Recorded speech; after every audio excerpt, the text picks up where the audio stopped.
Allez, salut, on se retrouve aujourd'hui pour de la petite soudure point par point.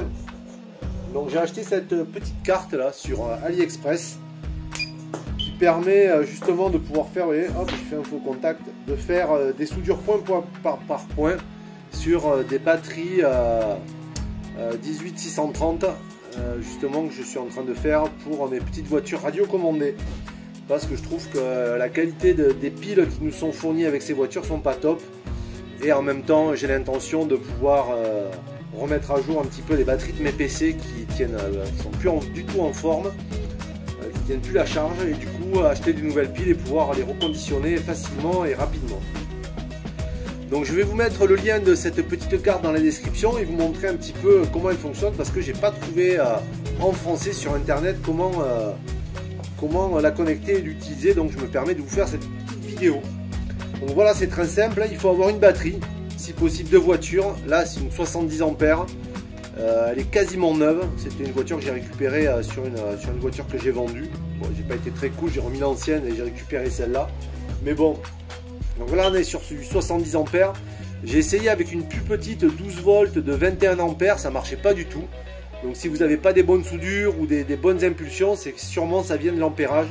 Donc je pense que plus il y a d'ampérage dans la batterie, meilleure sera la soudure.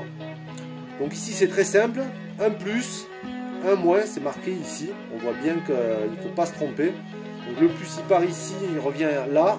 On a des petits poinceaux avec une sorte de patte de câble rétractable quand on chauffe.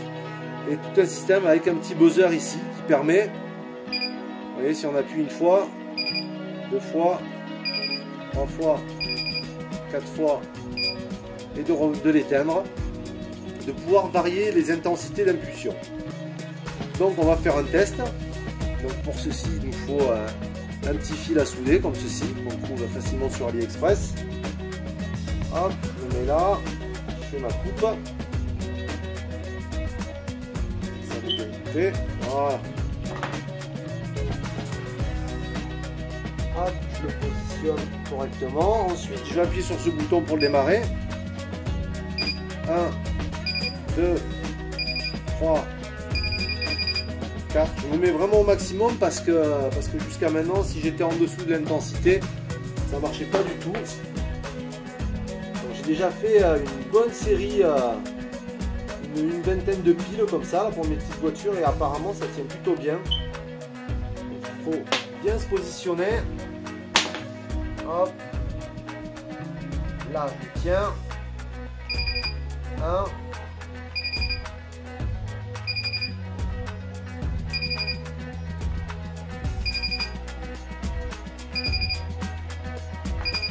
Voilà, j'ai fait mes points, ça a bien chauffé. En tout cas, ici au niveau des câbles, ça chauffe assez vite.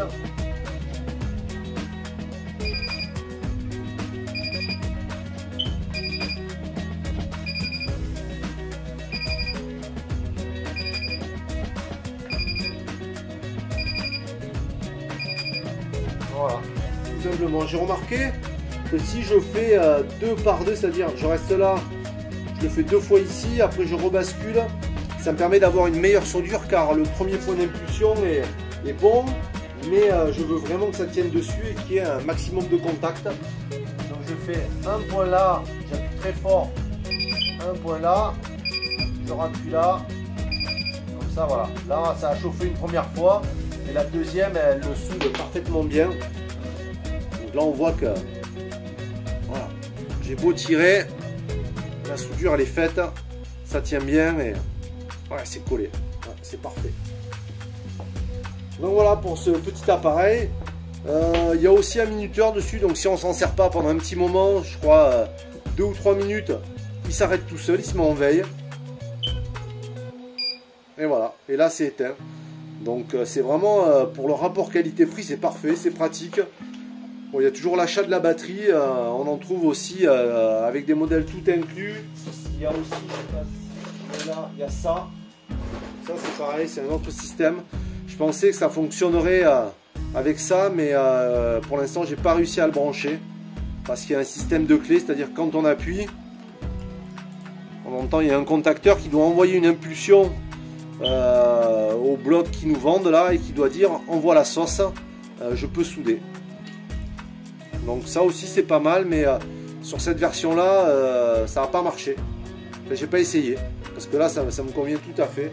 Bon, ça coûte pas bien cher, hein.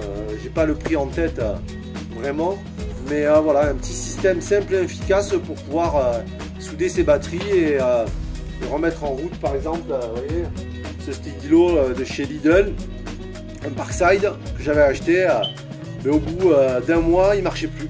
Voilà, alors qu'à l'intérieur il y a juste une petite batterie comme ça, 18630, que j'ai facilement remplacé grâce à ce système, parce qu'il y avait des soudures à faire directement sur la borne, parce qu'il faut savoir que là-dessus on ne peut pas souder directement au fer à souder et déposer de l'étain, à moins de mettre du décapant. Mais là, pour faire les ponts, c'est mieux de poinçonner comme on fait, parce que ça permet d'avoir vraiment une transmission de la puissance à son maximum, plutôt que de mettre de l'étain et des câbles. Là on a vraiment une pièce qui assure vraiment un contact parfait, quoi. Donc voilà pour cette petite vidéo explicative, c'est vraiment très simple, je pense que c'est un bon investissement. Voilà, sur ce, on se retrouve pour de prochaines vidéos. Ciao.